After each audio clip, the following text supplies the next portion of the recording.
ഏകാധിപത്യത്തിൻ്റെ ഒരു കെട്ടകാലത്ത് ഭരണഘടനയാണ് ഏറ്റവും വലിയ ആയുധം എന്ന മുദ്രാവാക്യവുമായി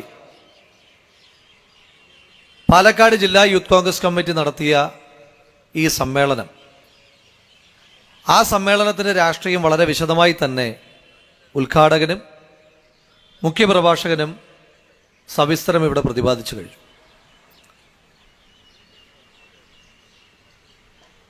കഴിഞ്ഞ ദിവസം ഒരു സംവാദ പരിപാടിയിൽ പങ്കെടുത്തുകൊണ്ടിരിക്കുമ്പോൾ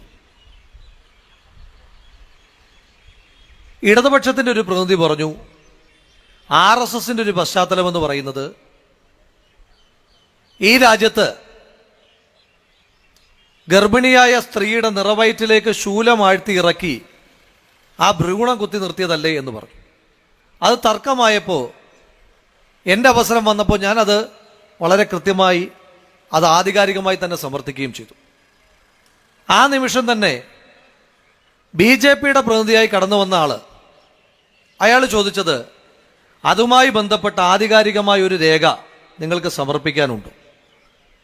ഈ രാജ്യത്ത് ഏതെങ്കിലും ഒരു കോടതിയോ ഏതെങ്കിലും ഒരു പോലീസ് സ്റ്റേഷനിലോ അത്തരത്തിലൊരു കേസിൻ്റെ വിശദാംശങ്ങൾ നിങ്ങൾക്ക് തരാനുണ്ടോ?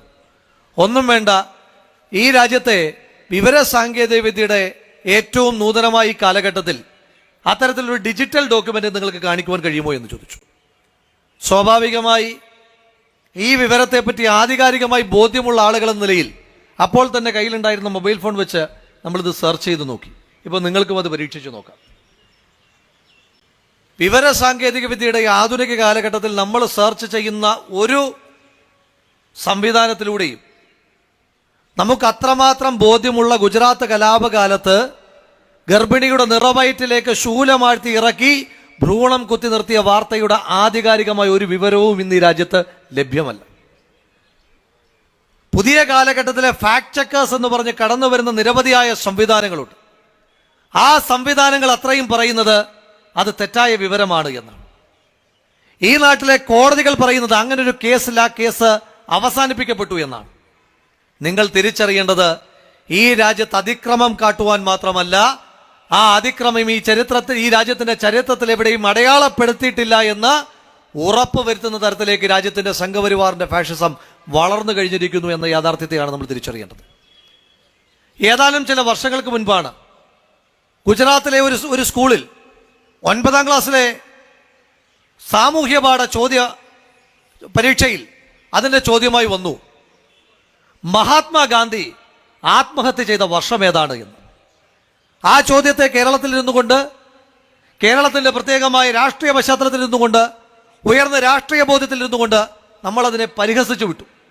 നമ്മൾ പറഞ്ഞു, ഇങ്ങനൊരു ചോദ്യം ചോദിക്കുവാൻ മാത്രം അടിസ്ഥാന ബോധ്യമില്ലാത്തവരായല്ലോ ഈ നാട്ടിലെ ഒരു പരീക്ഷ നടത്തിപ്പുകാരായിട്ടുള്ള അധ്യാപകരെന്ന് പറഞ്ഞു. എന്താണ് ഇതിൻ്റെ യഥാർത്ഥ ഉദ്ദേശം? ഏതാനും കുറച്ച് വർഷങ്ങൾ കൂടി കഴിയുമ്പോൾ ഈ രാജ്യത്ത് അതിശക്തമായൊരു വാദമുണ്ടാകും. ആ വാദത്തിൽ പറയുക, ഗാന്ധി ആത്മഹത്യ ചെയ്തതാണ് എന്ന് പറയുമ്പോൾ അത് നാത്തൂറാം വിനായക ഗോഡ്സെ എന്ന ഹിന്ദുത്വ വർഗീയവാദിയായ ഹിന്ദു മഹാസഭയുടെ നേതാവായിരുന്ന RSSന്റെ ആദ്യകാല പ്രവർത്തകനായിരുന്ന ഒരു നരാധമനായ വർഗീയവാദിയുടെ വെടിയേറ്റിട്ടാണ് ഗാന്ധി കൊല്ലപ്പെട്ടത് എന്ന് ഒരുപക്ഷെ സമർത്ഥിക്കുവാനൊന്നും നമ്മുടെ കയ്യിൽ തെളിവുകളില്ല എന്ന് വന്നേക്കാം. ആ അപകടകരമായ സാഹചര്യത്തിലാണ് ഇന്ത്യൻ യൂത്ത് കോൺഗ്രസ് ഇത്തരത്തിലൊരു സമരാഹ്വാന പരിപാടിയുമായിട്ട് മുന്നോട്ട് പോകുന്നത്. നമ്മൾ ഈ സംസാരിച്ചു കൊണ്ടിരിക്കുന്ന ഈ ഇടത്തിൽ നിന്ന് അധിക ദൂരമില്ലാതെയാണ് ഈ സംസ്ഥാനത്ത് തന്നെ ആദ്യത്തെ RSS നിയന്ത്രണമുള്ള മുനിസിപ്പാലിറ്റിയുടെ ഭരണമിരിക്കുന്നത്. ഇവിടെ അബിൻ സൂചിപ്പിച്ചതിൽ നിന്ന് ഒരു കൂട്ടിച്ചേർക്കൽ കൂടി മാത്രം നടത്തിക്കൊണ്ട് ഞാൻ എൻ്റെ വാക്കുകൾ അവസാനിപ്പിക്കുകയാണ്. ഒരു തർക്കവും വേണ്ട പ്രിയമുള്ളവരെ, RSSനെതിരെ വേദി കെട്ടി പ്രസംഗിക്കുക മാത്രമല്ല നമ്മൾ ചെയ്യുന്നത്.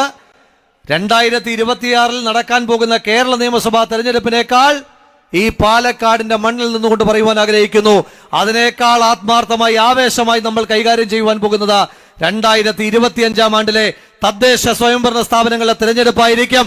ആ തിരഞ്ഞെടുപ്പിൽ ഈ നാട്ടിലെ RSSന്റെ തിരുശേഷിപ്പായ പാലക്കാട് മുനിസിപ്പാലിറ്റിയിൽ നിന്ന് RSSനെ ആട്ടിപ്പായിച്ച് ഇവിടെ ഐക്യ ജനാധിപത്യ മുന്നണിയുടെ ഭരണസമിതിയെ നമ്മൾ കൊണ്ടുവരിക തന്നെ ചെയ്യും. അതിനു വേണ്ടിയിട്ടുള്ള ശക്തിപ്പെടുത്തലായിരിക്കും, അതിനു വേണ്ടിയിട്ടുള്ള അടിസ്ഥാനപ്പെടുത്തലായിരിക്കും ഈ സമ്മേളനമെന്ന് മാത്രം സൂചിപ്പിക്കുവാൻ ആഗ്രഹിക്കുകയാണ്. ഇവിടെ സൂചിപ്പിക്കപ്പെട്ടതുപോലെ രാജ്യത്തെ ഭരണഘടനാ സ്ഥാപനങ്ങളെല്ലാം ഓരോ ദിവസവും കഴിയും തോറും നമ്മുടെ പ്രതീക്ഷകളെ നശിപ്പിച്ചുകൊണ്ടിരിക്കുന്ന സാഹചര്യം. ഈ രാജ്യത്തെ ഏറ്റവും അധികം ക്രിയാത്മകമായ ശാസ്ത്രബോധത്തിലൂന്നിയ സംവാദങ്ങൾ നടക്കുന്ന ജവഹർലാൽ നെഹ്റു സർവകലാശാല, ഇന്ത്യയുടെ പ്രഥമ പ്രധാനമന്ത്രിയായ ശ്രീ പണ്ഡിറ്റ് ജവഹർലാൽ നെഹ്റുവിന്റെ പേര് നാമധേയത്തിലുള്ള ആ സർവകലാശാലയുടെ പുതിയ വൈസ് ചാൻസലറോട് ഈ അടുത്തിടയ്ക്ക് മാധ്യമപ്രവർത്തകർ ചോദിച്ചു, ഗാന്ധിയാണോ നാഥൂറാം വിനായക ഗോഡ്സെയാണോ കേമമെന്ന് ചോദിച്ചപ്പോ ആ വൈസ് ചാൻസലർ ഒരു ഉളുപ്പുമില്ലാതെ പറഞ്ഞത് ഒരു ശകലം മെച്ചം ഗാന്ധിയാണ്. ജവഹർലാൽ നെഹ്റു സർവകലാശാലയുടെ വൈസ് ചാൻസലർക്ക് നാഥൂറാം വിനായക ഗോഡ്സെയും ഗാന്ധിയും താരതമ്യപ്പെടുത്തുമ്പോൾ ഒരു ശകലം മാത്രം മെച്ചമാണ് ഗാന്ധി എന്ന് തോന്നുന്ന രീതിയിൽ ഈ രാജ്യത്തെ വിദ്യാഭ്യാസ മേഖലയെ അധമമായ RSS വൽക്കരണത്തിലേക്ക് കൊണ്ടുപോയിരിക്കുന്നു. ഈ രാജ്യത്ത് ജുഡീഷ്യറിയിൽ നമുക്ക് പ്രതീക്ഷയുള്ള വളരെ കുറച്ച് ആളുകൾ മാത്രമായിരുന്നു ഉണ്ടായിരുന്നത്. അക്കൂട്ടത്തിൽ ഒരാളായിരുന്നു സുപ്രീം കോടതിയുടെ ഇപ്പോഴത്തെ ചീഫ് ജസ്റ്റിസ്. ആ ചീഫ് ജസ്റ്റിസ് എങ്ങനെയാണ് ഇന്ത്യയുടെ പ്രധാനമന്ത്രിയെ അദ്ദേഹത്തിന്റെ വീട്ടിലേക്ക് സ്വീകരിച്ചാനയിച്ചു കൊണ്ടുപോയതെന്ന് കണ്ട് ഈ രാജ്യം തലകുനിച്ചതാണ്. ഈ ദിവസങ്ങളിലാണ് ഡൽഹിയുടെ മുഖ്യമന്ത്രി, ഇന്ത്യയുടെ തലസ്ഥാന നഗരിയുടെ മുഖ്യമന്ത്രി, അദ്ദേഹത്തോട് രാഷ്ട്രീയമായ ഒരുപാട് വിയോജിപ്പുകളുണ്ട്. ഈ തെരഞ്ഞെടുപ്പിൽ അദ്ദേഹം നടത്തുന്ന പ്രവർത്തനങ്ങളിൽ പോലും BJPക്ക് വഴിമരുന്നിട്ട് കൊടുക്കുന്ന നിരവധിയായ പ്രവർത്തനങ്ങൾ അദ്ദേഹം നടത്തിക്കൊണ്ടിരിക്കുകയാണ് എന്നുള്ള യാഥാർത്ഥ്യത്തെ ഉൾക്കൊണ്ടുകൊണ്ട് തന്നെ പറയട്ടെ, അദ്ദേഹം ചോദിച്ചൊരു ചോദ്യമുണ്ട്. ഈ രാജ്യത്തെ മുഖ്യ തെരഞ്ഞെടുപ്പ് കമ്മീഷണറോട് അദ്ദേഹം ചോദിച്ചത്, അങ്ങയുടെ റിട്ടയർമെന്റിന് ശേഷം അങ്ങ് ഏത് പദവി കാത്തിരിക്കുന്നതിന്റെ പേരിലാണ് ഈ മുഖ്യ തെരഞ്ഞെടുപ്പ് കമ്മീഷണറുടെ പദവിയെ RSSന് നിങ്ങൾ കാവൽക്കാരനായി കൊണ്ടുകൊടുത്തിരിക്കുന്നതെന്ന ചോദ്യമുണ്ട്. ആ ചോദ്യമാണ് ഈ രാജ്യത്തെ ഏറ്റവും നിഷ്പക്ഷമായി പ്രവർത്തിക്കുന്ന തെരഞ്ഞെടുപ്പ് കമ്മീഷൻ അടക്കമുള്ള സ്ഥാപനങ്ങൾ നേരിടുന്ന ഏറ്റവും പ്രധാനപ്പെട്ട ഐഡന്റിറ്റി ക്രൈസിസ്. അതടക്കം ജുഡീഷ്യറിയും ഡെമോക്രസിയും നമ്മുടെ രാജ്യത്തെ ഏറ്റവും നിഷ്പക്ഷമായി പ്രവർത്തിക്കേണ്ട തെരഞ്ഞെടുപ്പ് കമ്മീഷനും ബ്യൂറോക്രസിയുമല്ല നിരന്തരമായി RSS വൽക്കരിക്കപ്പെട്ടു പോകുമ്പോഴും നമ്മുടെ രാജ്യത്തെ മതേതര വിശ്വാസികൾക്ക്, നമ്മുടെ രാജ്യത്തെ ജനാധിപത്യ ബോധ്യമുള്ള മനുഷ്യന്മാർക്ക്, നമ്മുടെ രാജ്യത്തെ ഭരണഘടനയെ ചേർത്ത് പിടിക്കുന്ന ആളുകളുടെ അവസാനത്തെ അത്താണി എന്ന് പറയുന്നത് ഇന്ത്യൻ നാഷണൽ കോൺഗ്രസ് എന്ന എന്റെയും നിങ്ങളുടെയും പ്രസ്ഥാനം മാത്രമാണ് എന്ന ആ പ്രതീക്ഷയോടുകൂടി, ആ പ്രതീക്ഷയിൽ ഈ രാജ്യം ഇന്ന് നേരിട്ടുകൊണ്ടിരിക്കുന്ന എല്ലാ ഫാഷിസ്റ്റ് വെല്ലുവിളികളെയും അതിജീവിച്ചുകൊണ്ട് ഈ രാജ്യത്ത് നമ്മൾ പാലക്കാട് മുനിസിപ്പാലിറ്റി പിടിച്ചെടുക്കുമെന്ന് പറഞ്ഞതുപോലെ ഈ രാജ്യത്തെ സംഘപരിവാർ ഫാഷിസത്തിൽ നിന്ന് ഇന്ത്യ മഹാരാജ്യത്തിന്റെ അധികാരം നമ്മൾ പിടിച്ചെടുക്കുന്ന നാൾ വരെ നമ്മൾ ഈ പോരാട്ടവുമായി മുന്നോട്ട് പോകുമെന്ന് മാത്രം സൂചിപ്പിച്ചുകൊണ്ട് പ്രൗഢഗംഭീരമായി സംഘടിപ്പിച്ച ഈ പരിപാടിക്ക് പാലക്കാട് ജില്ലാ യൂത്ത് കോൺഗ്രസ് കമ്മിറ്റിക്ക് എല്ലാവിധമായ അഭിവാദ്യങ്ങളും. i2i News, an eye for truth.